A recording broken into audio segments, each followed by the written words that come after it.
Hi, I'm Jami. And I'm Hugo. Welcome to No Particular Place to Go, where two middle-aged guys on opposite sides of the Atlantic talk rubbish about cars, car culture, ownership, track days, modifications, and pretty much anything else related to cars. We're not professionals, as you'll shortly hear, but a big part of our lives revolve around all things with four wheels. Thanks for joining us. So if you're listening to this for the very first time, you don't know who the heck Hugo and Jami are.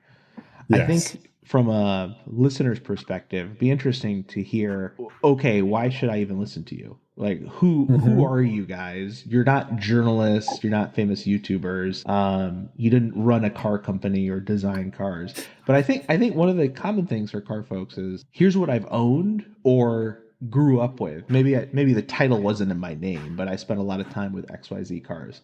So I thought that'd be Yeah. interesting. So do you want to start and kind of run through your car history? Car history. Yeah. I think that's a great way to start. And it's from parents' cars or Yeah, from I would start just with ones that parents I've cars owned? because those, even though you didn't own them, they're super influential in Yeah. your car experience. And in my lifetime or the cars that my parents owned before I was even in existence? I think it has to be in your lifetime. Okay. Okay. Fair enough. And I asked that because, like, when you talk about kind of influential, I think, like, for my dad, a lot of like he grew up in a relatively wealthy family. Like, his father had a Rolls-Royce Silver Cloud that he took him to high school in. Ooh, it Um, dropped off to high school in a Rolls. y- yeah, yeah. Sure, okay. I mean, and of course, he found it painfully embarrassing at the time. But whenever he would say, "Oh, I'm so embarrassed about getting dropped off in a Rolls Royce," I was just like, "Yeah, Dad, like, come on, the Volvo 240 outside is embarrassing for a different reason." A little bit of a Um, humble brag there. yeah, and I mean, when he went off to college, he got the choice of a Aston. I guess it would have been a DB4 at that point. This was like 1964.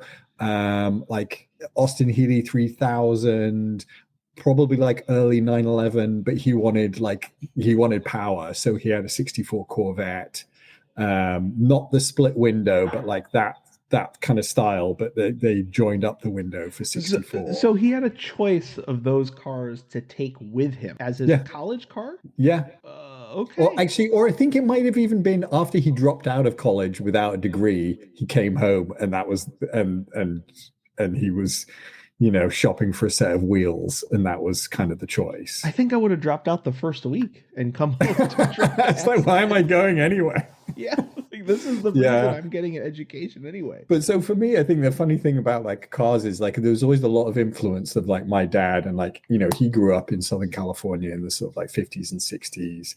And, as kids in Belfast, like, to know the difference between a 56 Chevy and a 57 Chevy, I doubt there were many kids that had any clue.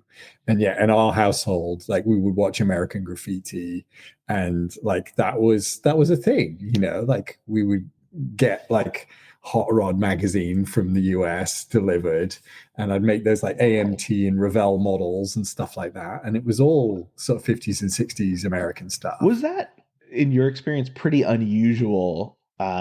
Being overseas, being in the UK, and then getting Hot Rod magazine, for example. Did you have a lot of friends or peers who were getting that?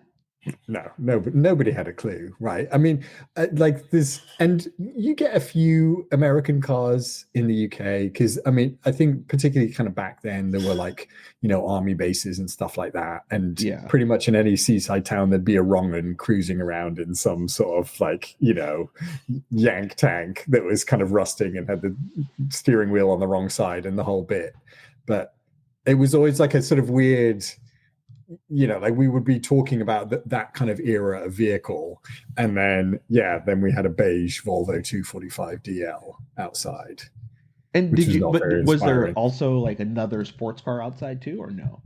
No, I mean, my mum had a Mini that was also sort of beigey, mustardy. I remember sort of growing up with, um, and then she had a Volvo 343 GL, as I remember, because it was higher trim level than my dad's DL. Okay. Um, and that had one of the weird, like, variomatic sort of automatic gearboxes.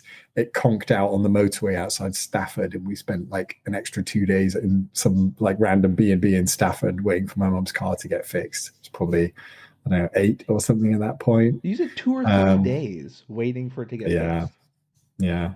British efficiency. Oh my gosh. Or maybe it was just really badly broken. I don't remember. But yeah, we had that Volvo 340. And then we got rid of that, and my dad got a Saab 900, like the sort of original one. But it wasn't the turbo or anything. It was just a sort of base. But that was quite nice. And then my mum had the Volvo 240, which we'd had from new from 1982. And we kept until, I don't know, like 98 or something like that. Okay. And my brother had crashed it at some point in between, which was kind of like, Oof. I don't know, like caving in the head of the family Labrador kind of thing. It was kind of heartbreaking.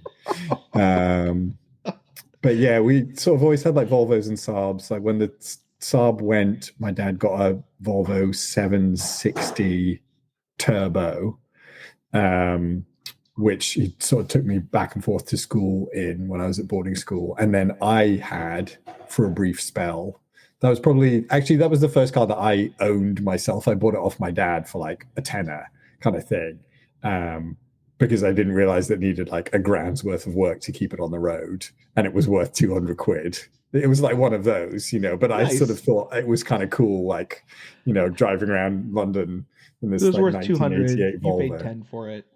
Family. Yeah, I got a deal, right? That's fantastic. And then, so I guess that was sort of my first proper car. And then I had Saab 93 Aero, Okay. which is one of the sort of last of the kind of, it was the badged as a 900, and then they turned it into the 93, and then they did a final version of the 93 that was basically just a Vauxhall Vectra underneath, and then the whole company died. But that was a good car, that Saab. That was it was actually quite sporty and quite quick. And then what did we have? And then I had a Volvo V70 when Felix came along, because it was big and safe, except it was terrible to drive. And then we had a Volvo V50, which was a bit smaller and a bit better to drive. And that was the first diesel I had. Okay. And then what do we have? Oh, and then I had a Mercedes, an E-Class wagon. It's like that was like a 2007. That was a good car. It's probably one of my favorite cars. Okay. And had that for a couple of years and chopped that in for my first 911, which broke after 2 weeks and went back on the low loader. That was quite sad. Were you on the hook for it, or was it?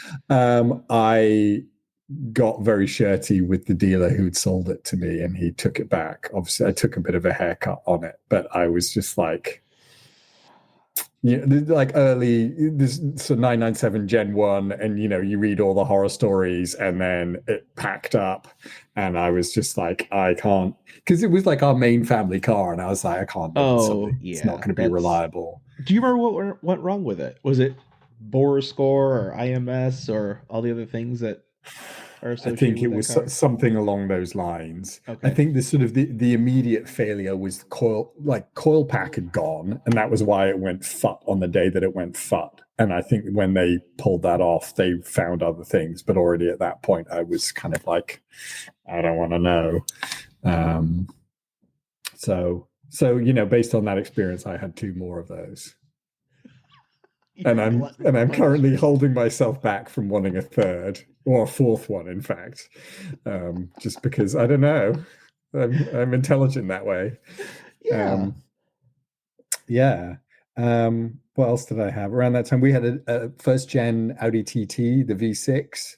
That was pretty cool. Red leather interior. I liked that. Couldn't really sit up straight in it. How long did you keep that for? Maybe a couple years. Oh, your back was okay with it. It was just like, yeah, that's fine. Well, it was sort of Kirsty's car, so I didn't really drive it very much. And that got chopped in for a Fiat 500 twin air, the 2-cylinder. Okay. which was like, I mean, cheap and cheerful, but like one of those, like, so kind of characterful. Um, and and then, oh yeah, after the first 911 blew up, I then had a BMW 530D Touring for a while, which I quite liked, except it broke an alloy because it was on those like run flats and the suspension was quite hard and it was on quite big wheels. And I guess I just, went over a pothole too many and literally broke the wheel. And that was like Wow. £1,000 And sort of this was fix. E61, right? Yeah, I suppose so. I'm not brilliant with all my numbers. It was a 2011, Okay. Yeah, I so think that's a couple E61. gens ago. Yeah. And interestingly, like my current V60 broke an alloy just before Christmas as well. It Similar thing, did. potholes. Yeah, yeah, yeah. And then I finally got it washed and discovered that because we've been going down all these country lanes and you have to sort of squeeze over to make space for other cars, the whole left hand side of it, all the paintwork is like massively scratched from like going Oh. through all the hedges. And I was like, oh shit, whoops. We've had the car Oh like no. 4 months and we've done like 11,000 miles on it and it's like trashed, dog hair everywhere. Like, yeah, bad Okay. news. Um, And now I'm you're still skipping. going. Is this still interesting, by the way? Yeah, well, I think so. No, the cars. I think you had a couple more when you were based in the UK that are Yes. interesting, but then you went through a good number of cars when you were in the US. Yeah. I did. I sort of struggled to find my kind of spot. So we came over and I was driving around in my brother's Rangy Sport for a while, which I wasn't, again, is one of those things that you can kind of have in the US and is kind of okay. And Yeah. in the UK, it's just a bit, wanker. Is Um, it like a footballer's car? Yeah, yeah, yeah. Or like a wannabe footballer's car. Like if you're an actual footballer, you probably have a Rolls Royce, right? Given Mm, what they get paid. But it's kind of like, it's a bit of a statement. okay. Um, but that was only for a few weeks. I sort of borrowed that. I had a Mini for a little while. Kirsty went and got her Evoque that she was happy with, and I never liked driving. We had that for 3 years. The Mini wasn't enough, and then I got that AMG Merc that actually you popped the tire on, I if you did. remember that. That was a We can come to that in the topic on borrowing cars. That was a C63, if I remember That correctly, was a right? C63. Yeah, yeah, yeah. Okay. And I had it for 6 months. I think I went through 2 or 3 sets of tires, like forever topping up its oil, and putting gas in it every other day. But it made a great noise. It did. It sounded really Yeah, good, really good. I yeah. I That remember was kind of driving it and fun. enjoying it, but I didn't have to pay for tires or gas. Yeah, yeah, yeah, yeah, exactly. I remember once driving it in the wet and being like, this is going all over the place. What's wrong with this? And I got to where I was going and realized that the two rear tires were bald. And I Yep. was like, oh, that's why. And that was this first set of tires you had to replace, or second or third, or That was probably on the second set already. wow. Yeah.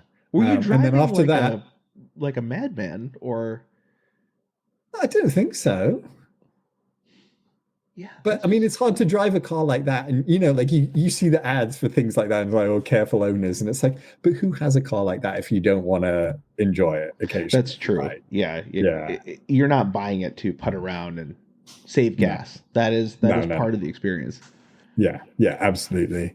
Um, so like to be sensible after that experience, then I went to the Golf R manual and went through 2 clutches in a year and ended up in a lawsuit with VW I over it. remember this. Yeah, that was a lot of fun.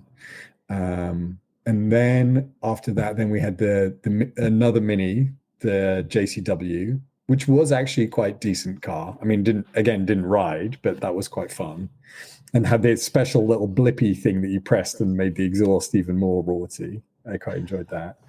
And then we had the aforementioned X5, which was actually a good car. Like I liked that X5. That was very sort of comfortable Yeah, and you was had also that quite good to for a drive. while, right?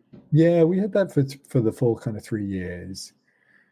And then like the Mini and the X5 went back at about the same time.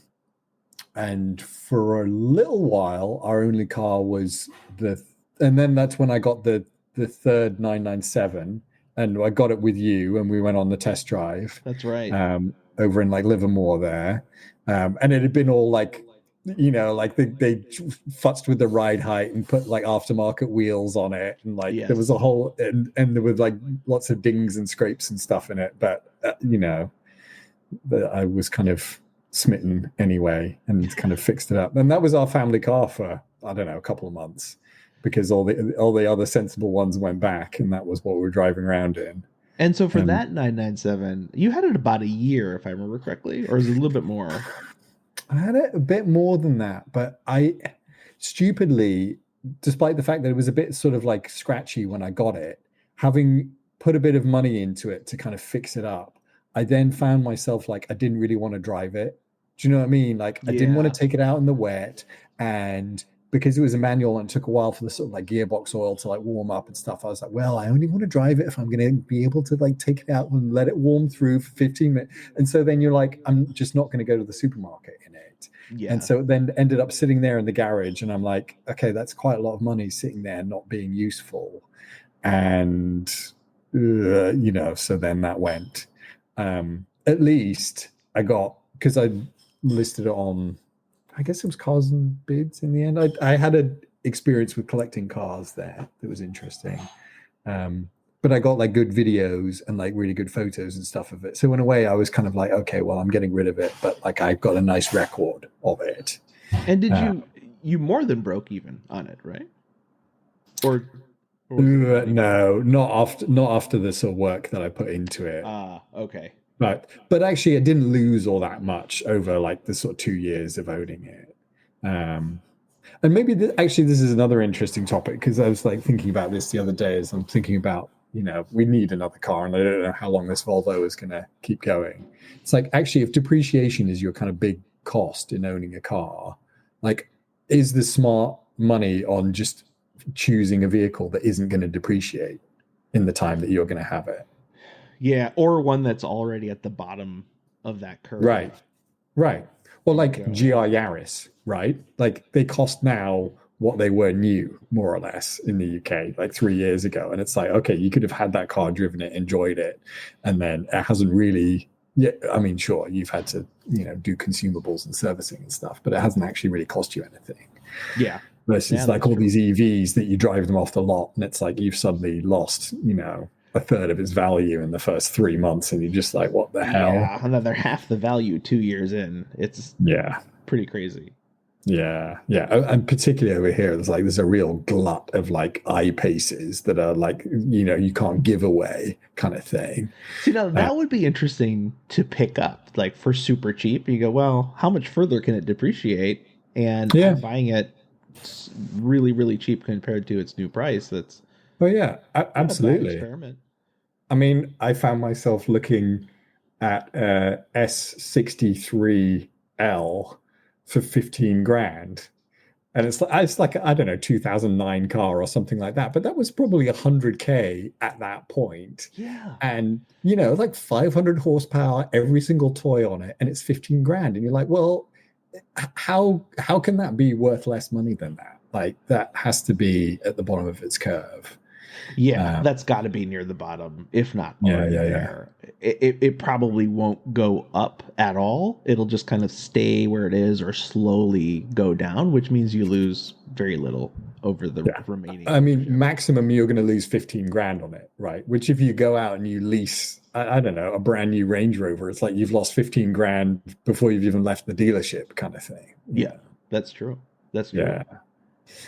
Yeah, so I think that the unique thing about what you've owned is you've been able to experience cars both in the UK and in the US, and that's pretty cool. That's not something a lot of people get to experience.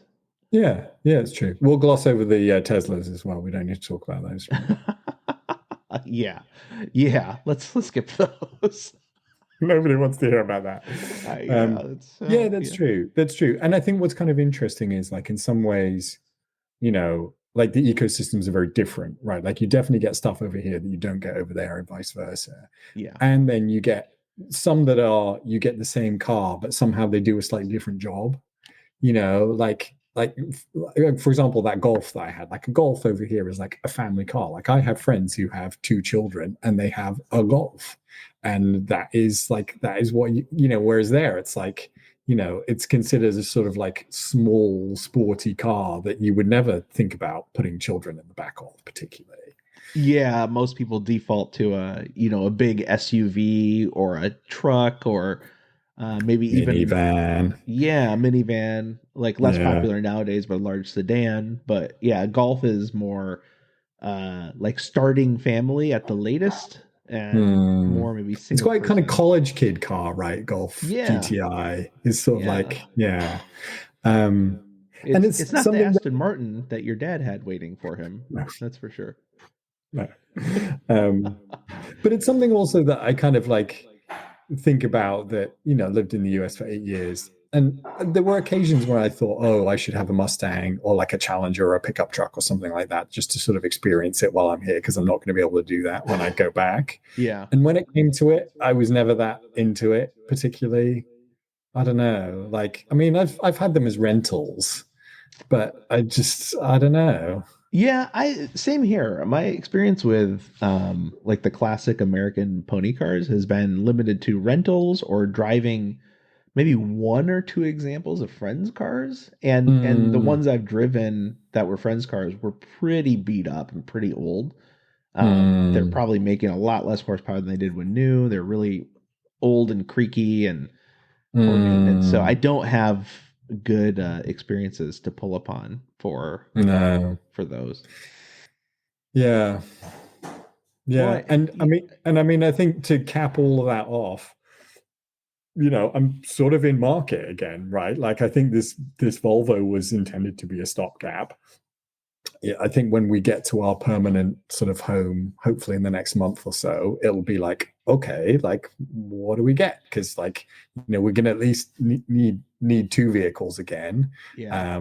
Our children are now of an age where like one of them is already learning, the other one is very keen to learn, and so there's kind of like a, well, what does that look like? Yeah. So I'm sort of quite actively like reading and looking at stupid old S63Ls online that I know that will never pass the sniff test of Mrs. B. She already said, "Oh, that's just a chauffeur's car, isn't it?" And I was like, "Yeah, but that's why it's cool." Yeah, that is why it's cool. All right. Well, let's see. Okay, I'll try and be brief here. I won't delve into all my parents' cars because some of them kind of meld together in my mind. So Mm, I recall. So the first car that I recall was my dad had, I think it was a late 70s Chevy Malibu. And the reason I recall it well is there was some kind of, I don't know if it was a scratch or a dent on the driver's side door, and he decided to fix it himself. And mm, so it had this pretty sizable patch on the door where the spray paint he used didn't match. And that's just what the car looked like. It's like, okay. So he had that. I know my mom had a Reliant or a Chrysler K car at one point, which, okay. Yeah. if I recall correctly, people say kind of saved the company and, Mm, equivalent to or trying to compete with the Japanese cars at the time.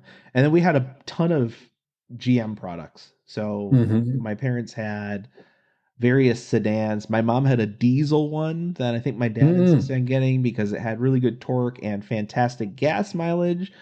But the challenge was when you stopped to get gas, you'd be with all the truckers. There wasn't mm. diesel along with the regular petrol gas at the Yeah. stations. So my mom hated that aspect of it. She had a conversion van for a while, which we did a ton of road trips in. Oh, cool. Did you have a And TV in the back? we did not. We didn't have TV in Oh. the back. More importantly, though, I think we had plenty of room for all of us to lay flat and pass out, which was nice. So it was me and my two siblings, and we would just crash out in that. So that was fun. Yeah, that's Um, cool. and then I think as far as like the memorable cars go, so there's there's a series of Jeeps that my parents had, Mm. and those were the last domestic cars that they bought. So the Jeeps were Mm. great, especially the first one. My mom had, I think it was an '88 Wagoneer, and that thing was Mm. absolutely bulletproof. For 8 years, all you had to do was change the oil, put gas in it, regular And they're service. classics now, right? Like good Yes, ones are they those. are. They're resto modding them and everything. Yeah. Yes. And Yeah. and I remember she was deciding between that and the slightly older Grand Wagoneer, which was like the really collectible one now. But it was this Mm. huge, very 70s looking vehicle, even though it was the late 80s. And then the other car that my dad had uh, that was memorable to me because it became my first car was an Oldsmobile. It was a 1986 Oldsmobile Regency Brougham. I think the model was 88. So it had Hmm. almost what felt like a felt or what's the word I'm trying to think of? Velour Mm. interior. It was blue. It was Ooh. blue outside and inside, all blue. Did it have a vinyl roof? It did. It had the vinyl carriage Nice. top. And I remember And every that's time I the full washed it, size one, right? this was more like a mid-size one. Okay, okay. But I think the gen before was much bigger, and then they Yeah. went smaller with this one. Yeah. So that was my first car. I remember it was on its second engine, I think its third transmission. It shifted horribly. If you were foot to the floor, it would slam so hard from second to third. And I thought it was going to break every time, and it didn't. Um, and then after that, I actually got my mom's Jeep, the '88, Oh, as a nice. hand me down, which was awesome. I loved that car. Yeah. And then I had my first new car after that. It was a 1999 Mitsubishi Galant. And Okay. it Yeah, I was remember those. right when I had just started getting into cars, like Yeah. actually enjoying them and thinking about modifying them and things like that. And it wasn't too long afterwards that I realized I'd bought the wrong car. But um, there's nothing to be done about it. It was like, this is the car you bought. I think I often look back and say, if I instead had bought the Impreza 2.5 RS, how different would my car journey have been? Yeah. But ours in the US was not turbocharged. It was just naturally aspirated. I think it Hmm. made 165 horsepower. Hmm. And like most novice car people, I was just like, oh, well, the Galant has 195 horsepower. Yeah. That's going to be a Yeah. better Yeah. car, right? And Yeah. More horsepower is always better. yep, exactly. I just went, oh, Yeah. bigger number, very simple. That's going to be better the car. That better car. That's what I should get. It didn't work out that way, but anyway, I had that car for a long time. Hmm. And then at the same time, for a little bit, I had my first Miata, my '94 Miata. It was an NA8, if I remember correctly, so 1.8. Crank windows, manual locks. I can't remember if it had ABS. It might And that's the have. first gen with the pop-up headlights, right? That's right. Yep. Yeah. It was Nice. red. I I mean, got it also for a classics Oh, now. it was fantastic. It was so fun. Yeah. I started doing track days in that car. Yeah. I did I think 3 or 4 track days in the Galant, which was okay. But then when you go into Miata versus the Galant, very different Mm. experience. And that car was fantastic. I did a lot of modifications to it. I took it a little bit too Mm. far. Kind of ruined its daily drivability, like a fool. What, And like what? Like then massive negative camber on the wheels and yeah, I was really dead set roll on cage pipes, the yeah. whole. It was that inverse logic of I really, really want to put fender flares on it. So in Hmm. order to make the fender flares look okay, I needed really high offset, or excuse me, low offset wheels. Yeah. And so I went through a couple sets of wheels. I ended up getting some from Japan through I think it was Yahoo Japan. And it didn't work well. I had these aftermarket control arms that didn't play nicely with the coilovers. I kept breaking ball joints because I lost suspension travel. So I'd hit a bump and the suspension would compress as it should, but the Yeah. control arm hit the coilover and all that shock, instead of going to the coilover, got transmitted through the ball joint. So I broke the same ball joint 3 or 4 times in 1 year. Oh dear. It was crazy. I was like, what's Yeah. going on here? It took me a while to realize, oh, those two things are making contact. That's not Took good. you a while to realize you had ruined your car. I had ruined the car. I had cut the fenders to put the fender flares on. Um, yeah, I just taken it pretty far. And it was interesting. I remember selling it to somebody in SoCal, Yeah. and I said, "Yeah, I'll drive down. I'll get a one-way ticket back up." And I drove down there. It was an epic way to end it. Fantastic drive down. It was late at night. Just really enjoyed it, and kind of made me regret selling the car. Yeah. And I got to his place the next morning. He looked it over really quickly, and he was like, "Looks good." I'm curious about your hire car. What was the deal with the hire car? Yes, high card. So I had to go down to see my mum, and I got put in a Kia C apostrophe D GT line. Oh, those were reviewed pretty well back in the day, weren't they? Yes, I mean it's sort of golf size, I guess, Okay. but kind of very slightly jacked up and with a little bit of kind of plastic cladding around the wheels to make it look sort of semi crossover-ish. Um, and like to me, like a weird mix of things that were really good and things that were bad. Okay. And so what was your verdict? I'm going to look this up while you're talking about Well, it I mean, because my overarching verdict was because it had three pedals and the relationship between the seat and the steering wheel and the pedals didn't work that brilliantly for me. Like, I didn't find it very comfortable to just sit in generally and do mileage, like driving to my mum's and back. Because I don't know, maybe I'm doing it wrong, but like when I use a clutch pedal, when it goes all the way down, I quite like to like have my, you need your foot on the floor basically, right? And I don't want to be sort of too stretched, particularly when you're sort of in and out of traffic, which then in this car in particular led me to like when I didn't have my foot all the way on the clutch, like my knee was around my ear basically. which is a whole different type of content that we won't talk about. Yeah. That's a Um, different podcast. so I guess first question, what was wrong with your Volvo? Or was it being Oh, occupied by other family members? well, what was wrong with it was that, it was, yes, it was being utilized by her indoors because obviously we only have one vehicle. We've been sort of resisting putting off getting a second car because we don't have a fixed address, etc. And so, it means that Muggins winds up in the hire car. Um, Um, without a fixed address, does that mean that you're hopefully this doesn't offend anybody, but does that mean you're a gypsy?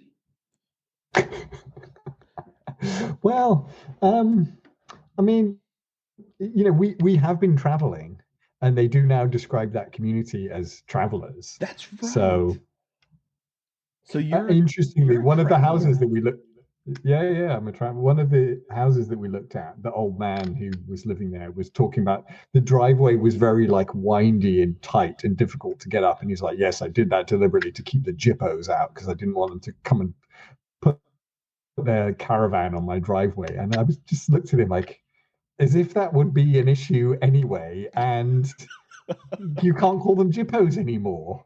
Like, strange old man. Um, Wow. yeah, So he was yeah. that concerned that he designed his driveway uh so they wouldn't okay. To y- ward off the gypsies, yeah. But you, but what I gather is they are also human beings, you know.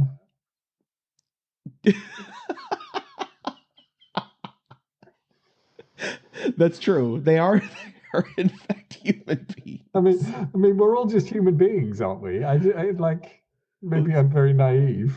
To go as far as designing your driveway a particular way to keep a certain group of people off of it Yeah, is really interesting. Like you see yeah. you see Well, homes with race tracks and go-kart yeah. tracks, but this guy built his driveway so gypsies wouldn't park their carts in it. Well, I mean, maybe that was not the entirety of his sort of design vision, but that was certainly something that he went to pains to point out to us. And for a while, it was kind of a thing in the UK, like roundabouts and where there were grass verges and stuff, people put like big blocks of like big boulders or like blocks of concrete or stuff to stop people parking on them. Because I mean, that has been a thing with like sort of traveler communities in the UK, is that they would, they would find like sort of unattended open ground and just interesting. park their caravans and their homes and stuff on it. I mean, I don't know if there's an equivalent in the US, really. Like, I'm thinking of nomad land, but it's not quite the same thing. Yeah. So my understanding is there are equivalents of traveler communities in the US, I think on the East Coast, but I think the way they actually conduct their lives is quite different from how UK traveler communities operate. I'm definitely not an expert. I think I've seen a couple episodes of a reality show about this community once or twice. Okay. Where they go to like the horse trading things in like Appleby, like the horse fair and stuff like that. I think so. That sounds vaguely familiar, but I'm not an expert, that's for sure. And they're all a bit sort of, I mean, I guess the kind of the archetype is the sort of Brad Pitt character in Snatch, right? That Guy Ritchie movie. That's the kind of like, that's how people think of those communities. And I do remember when I was growing up, my mum used to work in like nursery schools and saying that at some point there was like some gypsy kid that kind of showed up in the school for a short period of time. And whenever they would get into sort of scuffles in the playground, they just put their fingers down their throat and puke on the other kid as a way to sort of end the fight. Wow. Okay. That's one way to end a fight. Yeah, I mean, if that works. If it keeps you from getting beat up, wow. Man, school is hard, huh? School is brutal. Yeah. I don't know what to say about that. That's an interesting way to fight. I did, to your point on like watching some documentary about these communities, I remember watching one and they all had incredible cars, right? They're sort of living in caravans and don't have the sort of fixed address, and they're all quite kind of like, I don't know, like rough and tumble. And yet there's like 20-year-old kids like driving around in Panamera turbos in the UK, which is just like insane. Yeah. And maybe it's that sort of like pirate thing of like, if I have any money, I just spend it all, and I'm just gonna have the gold, jewelry, because ultimately that's sort of my funeral kind of thing. Life is short, enjoy it. But I remember noting I think it was a white Panamera Turbo with like the big wheels, which is, I mean, that's maybe another debate of like, I know Doug DeMuro is quite pro Panamera. That's one heck of a car for a 20-year-old, that's for sure. Yeah. Wow. Going from Panamera to your rental car, the Kia Ceed, really similar, assuming. I mean, similar insofar as they had four wheels and, 4 seats. It's okay. So this car, it raises a really interesting point. So I think certainly in the US, Kia and Hyundai are much more popular than they were 5 years ago, way more popular than they were 10, 15 years ago. And their designs leapt forward. I think the way that people view them has changed a lot. What's the perspective what's the perspective in the UK? And then 2, what do you think about them? Would you get one? Would you own one? Yeah.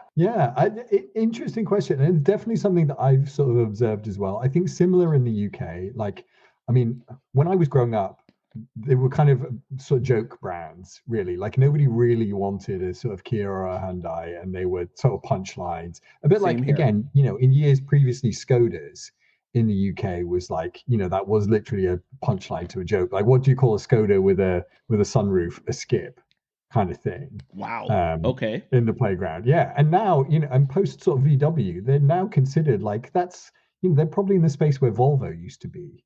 Right, like sensible cars for kind of normal people who don't want to sort of pay over the odds, and I think that's complete sort of transformation in 30 years or something. Wow. And it feels to me like those Korean brands are kind of like now maybe where the Japanese brands were, I don't know, 20 years ago, right? Like it does feel like a sort of Hyundai, Kia are kind of becoming the new Toyota, Honda, Nissan a bit.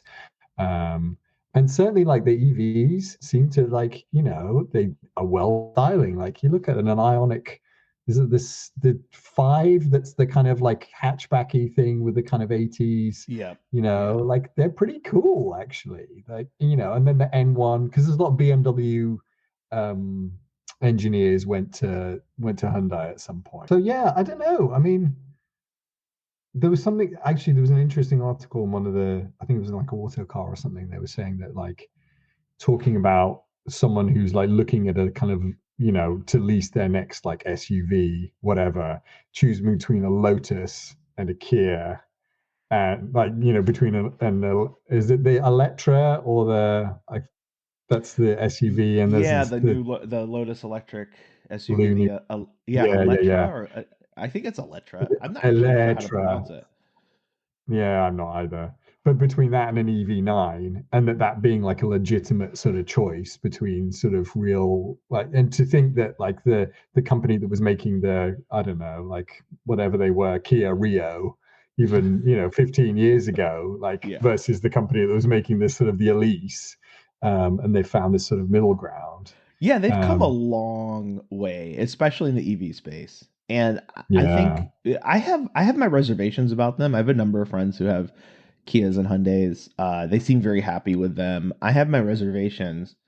And one of those is, well, I don't know if they're still on par with the Japanese brands. But on the flip side, Hmm. I feel like and there's a lot in the press about this right now. Like Toyota quality seems to be slipping. It's not that guarantee Hmm. that it used to be. Hmm.